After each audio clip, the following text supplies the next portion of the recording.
British police अधिकारी John P Sanders की कथित हत्या के मामले में भगत सिंह, सुखदेव और राजगुरु के खिलाफ मामला दर्ज किया गया।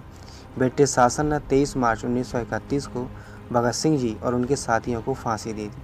उन पर औपनिवेशिक सरकार के खिलाफ साजिश रचने के आरोपों के तहत मुकदमा चला था। भगत सिंह मेमोरियल फाउंडेशन के अध्यक्ष वकील इम्तियाज राशिद कुरैशी ने लाहौर स्थित न्यायालय में एक आवेदन दर्ज करके मामले में जल्द सुनवाई की गुहार लगाई। कुरैशी ने अपनी याचिका में कहा कि भगत सिंह, राजगुरु और सुखदेव स्वतंत्रता सेनानी थे और उन्होंने अविभाजित भारत की आज़ादी के लिए लड़ाई लड़ी थी। कुरैशी ने कहा कि ये एक राष्ट्रीय महत्व का विषय है और एक पूर्ण पीठ को इस मामले में समाधान करना चाहिए। उन्होंने पुनर्विचार के सिद्धांतों का अनुसरण करते हुए भगत सिंह जी की सज़ा रद्द करने की भी गुहार लगाई और कहा कि सरकार को भगत सिंह को सरकारी पुरस्कार से सम्मानित करना चाहिए। कुरैशी ने कहा कि भगत सिंह को पहले आजीवन कैद की सज़ा हुई थी, लेकिन बाद में एक और झूठे मामले में उन्हें मौत की सज़ा सुना दी। कुरैशी ने कहा, भगत सिंह आज भी न केवल सिखों के लिए बल्कि मुसलमानों के लिए भी सम्मानित है और पाकिस्तान के संस्थापक मोहम्मद अली जिन्ना 2 बार उनको श्रद्धांजलि दे चुके हैं। किसी ने ये जानने की कोशिश नहीं की कि देश की आज़ादी के लिए शहीद होने वालों के विरुद्ध गवाही देने वाले ये कौन लोग थे और उनके परिवार का आज़ादी से पहले और आज के समय की क्या हाल है।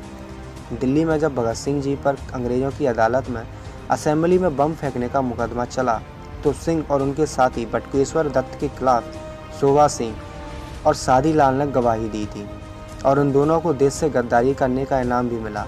दोनों गवाहों को ब्रिटिश सरकार द्वारा न सिर्फ सर की उपाधि दी गई बल्कि और भी कई दूसरे फायदे मिले। इनमें से एक शोभा सिंह को दिल्ली में बेशुमार दौलत और करोड़ों के सरकारी निर्माण कार्यों के ठेके मिले।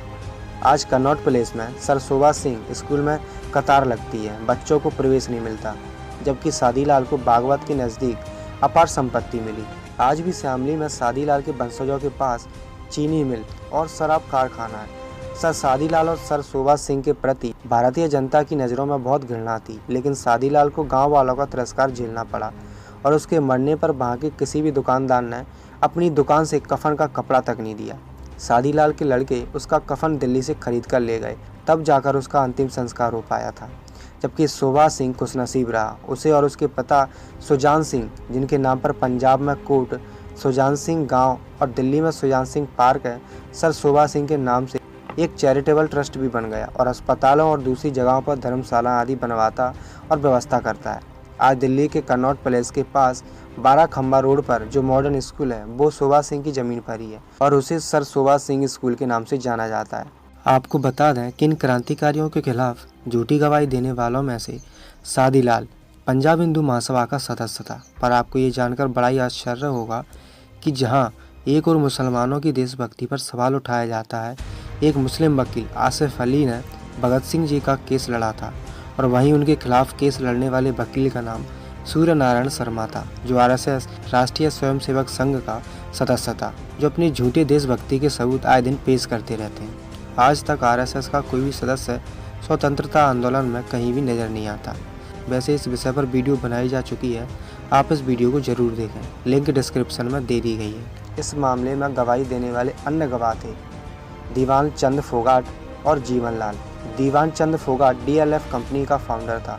इसकी एक ही इकलौती बेटी थी जो कि केपी सिंह को ब्याही और केपी सिंह डीएलएफ के मालिक बन गए। जीवन लाल मसूर एटलस कंपनी का मालिक था। इन्हीं की गवाही के कारण ही भगत सिंह जी और अन्य को फांसी की सजा सुनाई गई। 26 अगस्त 1930 को अदालत ने भगत सिंह को ब्रिटिश दंड संहिता की धारा 129, 302 और विस्फोटक पदार्थ अधिनियम की धारा 4 और 6F और आईपीसी की धारा 120 के अंतर्गत अपराधी सिद्ध किया।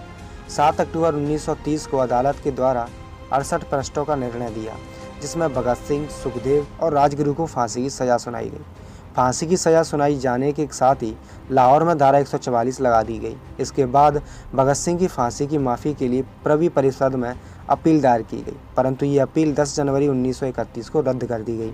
इसके बाद तत्कालीन कांग्रेस के अध्यक्ष पंडित मदन मोहन मालवीय जी ने वायसराय के सामने सजा माफ़ी के लिए 14 फरवरी 1931 को अपील दायर की कि वो अपने विशेष अधिकारों का प्रयोग करते हुए मानवता के आधार पर फांसी की सज़ा माफ़ कर दें। भगत सिंह की फांसी की सज़ा माफ़ करवाने के लिए महात्मा गांधी ने 17 फरवरी 1931 को वायसराय से बात की। फिर 18 फरवरी 1931 को आम जनता की ओर से भी वायसराय के सामने विभिन्न के साथ सजा माफ़ी के लिए अपील दायर की। ये सब कुछ भगत सिंह की इच्छा के खिलाफ हो रहा था, क्योंकि वे नहीं चाहते थे कि उनकी सज़ा माफ़ की जाए। 23 मार्च 1931 को शाम के समय करीब 7:33 पर भगत सिंह जी और उनके दो साथियों सुखदेव और राजगुरु को भी फांसी दे दी गई।